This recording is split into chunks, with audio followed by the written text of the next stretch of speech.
اهلا وسهلا بكم في قناة فكرة وكتاب، المكان اللي هتلاقي فيه كل جديد ومفيد من اروع الكتب اللي غيرت حياة ناس كتير. فكرتنا ببساطة كل حلقة هنجيب ملخص لكتاب ملهم، نركز على اهم فكرة ونقدر نطبقها في حياتنا.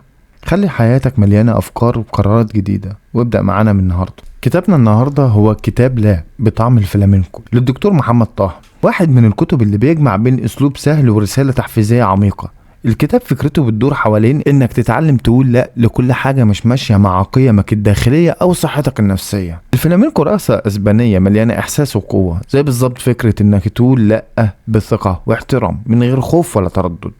اتعلم تقول لا. في الكتاب الدكتور محمد طه بيساعدك تتعلم تقول لا من غير ما تكون مكسوف او خايف.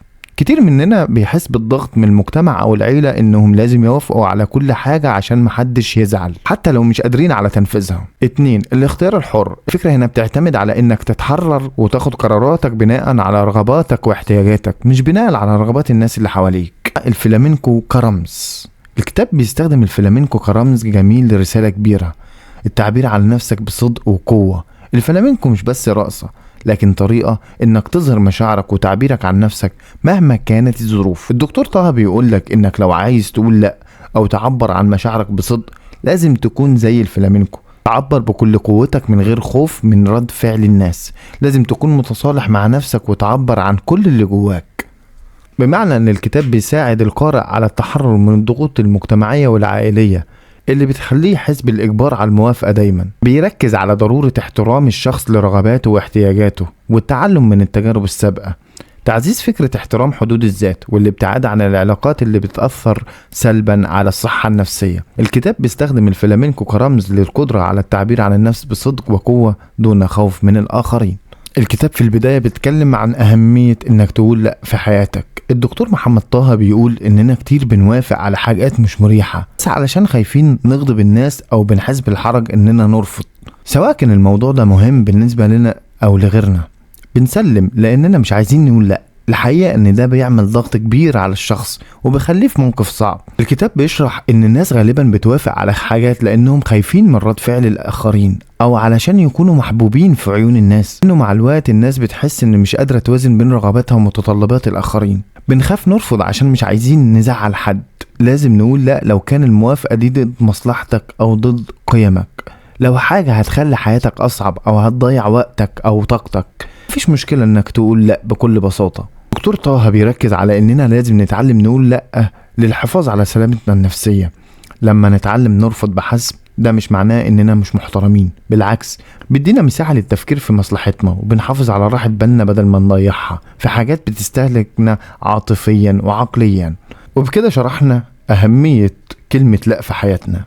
الكثير من الناس بيعانوا من ضغوط بسبب مواقفهم على أمور مش حابينها، سواء بدافع الخوف أو الحرج أو الرغبة في إرضاء الآخرين. يجب أن تقال لا حين تكون الموافقة ضد مصلحتك أو قناعاتك أو سلامك النفسي. الدكتور محمود طه بيأكد أن القرارات اللي بناخدها لازم تكون نابعة من داخلنا، يعني مش تحت تأثير ضغوط مجتمع أو حتى توقعات الناس مننا. كتير مننا بياخد قرارات بسبب عاوزين ان احنا نرضي الناس او علشان المجتمع. فالفكرة في الكتاب اننا لازم نكون حريصين ان القرارات تكون مبنية على ارادتنا وايماننا الشخصي، مش على رغبة الناس اللي حوالينا. الدكتور طه بيقول ان قبل ما تتخذ اي خطوة كبيرة في حياتك خد وقتك في التفكير، تدرس كل الخيارات، تشوف ازاي القرار ده هيتناسب مع حياتك. لما تكون واثق في قرارك وسبقته فترة من التفكير هتحس براحة أكبر بعد اتخاذ القرار. الرسالة الأساسية من الكتاب إن الإنسان لما بياخد قرارات واعية من تلقاء نفسه بيكون عنده تحكم كامل في حياته. اللي بيعمل كده بيكون الشخص هو المسؤول عن مستقبله وسعادته، مش الناس اللي حواليه أو الظروف اللي بيمر بيها. لما تبني قراراتك على إرادتك الشخصية وتكون مدروسة ده بيحررك من التبعية للآخرين ومن الضغوط الاجتماعية. الحرية النفسية الحقيقية بتيجي من قدرتك على اتخاذ القرارات الصح لذاتك. وبكده فهمنا الفكرة التانية للكتاب اللي هي الاختيار الحر، اللي بتتمثل فيه ان الكتاب بيشدد على ضرورة اخذ وقت كافي للتفكير قبل اتخاذ اي قرار، وان تتخذ قرارا واعيا نابعا من ارادتك هو مفتاح للحرية النفسية، وان قرارات الانسان يجب ان تأتي من داخله لا من خارجه او من ضغوط الاخرين من حوله. شكرا على متابعتكم لملخص كتاب لا بطعم الفلامنكو للدكتور محمد طه. مشاركتكم وتفاعلكم معنا هو اللي بيحفزنا ان احنا نكمل يوم بعد يوم. ما تنساش تدعمنا بلايك وسبسكرايب وشير للفيديو. 3. الاستقلالية العاطفية. في الكتاب الدكتور محمد طه بيشدد على أهمية إنك تحدد حدود واضحة مع الناس اللي حواليك، سواء في العلاقات الأسرية أو العاطفية أو حتى مع الأصدقاء والزملاء. الفكرة هي إنك لازم تبين للآخرين إيه المقبول منك وإيه مش مقبول. ده بيوضح إنك بتحترم نفسك وفكرك، بيساعدك على الحفاظ على التوازن النفسي والصحي. مش كل واحد يقدر يفرض عليك رغباته وإنت مش مرتاح ليها. الكتاب بيقول إنك مش لازم تكون خايف من فقدان الناس من حياتك لو كنت بتحافظ على نفسك وراحتك النفسية. أكيد أي شخص هيتأثر لما يخسر علاقة سواء كانت عائلية أو صداقة، لكن في بعض الأحيان بيكون أفضل ليك إنك تبعد عن بعض الأشخاص عشان تحافظ على سلامتك الشخصية. خسارة الأشخاص اللي مش فاهمين حدودك أو مش بيحترموها في النهاية مكسب ليك عشان تحافظ على احترامك لذاتك وسلامتك. كل طرف في العلاقة لازم يكون بيحترم مشاعر الطرف التاني وحقوقه وأفكاره. لو علاقتك مع شخص ما فيها احترام وتقدير من الجانبين هتكون علاقة مستقرة وسعيدة. أما لو كان في طرف واحد بيستغل أو بيسيء التعامل مع التاني، ده بيأثر على العلاقة بشكل كبير. من خلال الفكرة دي في الكتاب الدكتور طه بيشجع على تطوير علاقات تكون قائمة على أساس من التعاون والود، مش الاستغلال أو الاعتماد المفرط على الآخر. العلاقات اللي فيها توازن في العطاء والأخذ وبتحترم فيها المساحة الشخصية للطرفين. الفلامينكو رقصة أسبانية مشهورة مليانة حيوية وشغف، بتعبر عن القوة والإحساس بطريقة مش ممكن تنكرها. رقصة الفلامينكو الفكرة هنا مش في انك ترفض علشان تجرح الناس او تبين انك مش مهتم بيهم، لكن زي رقصة فيها كل مشاعر الرقص والحركة. لازم تكون مليان بالقوة والاحترام لنفسك وللناس اللي قدامك. لازم تكون مدرك لقرارك وانت مطمن تماما ليه. لازم تحس بكل خطوة من خطواتك لما ترفض حاجة او تقول لا. الرسالة اللي عايز يوصلها الدكتور طه هي ان الرفض لازم يكون بشكل مليان بالاحساس، مش مجرد كلمة والسلام.